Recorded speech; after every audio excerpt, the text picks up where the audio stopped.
লিবিয়ায় বাংলাদেশি অনিয়মিতভাবে বসবাস করা ১৭৬ নাগরিককে দেশে ফিরিয়ে আনা হয়েছে। বৃহস্পতিবার সকালে বুরাক এয়ারের একটি চার্টার্ড ফ্লাইটে তারা হযরত শাহজালাল আন্তর্জাতিক বিমানবন্দরে পৌঁছান।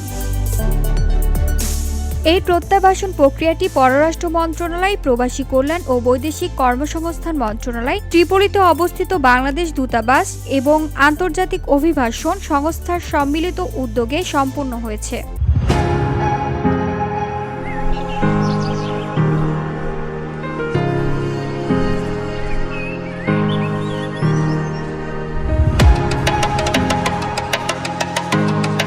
ফেরত আসা নাগরিকদের মধ্যে ১৭২ জন ত্রিপোলার তাজুরা ডিটেনশন সেন্টারে আটক ছিলেন এবং বাকি ৪ জন আইওএম এর আশ্রয় কেন্দ্রে অবস্থান করছিলেন। VOD Bangla news desk.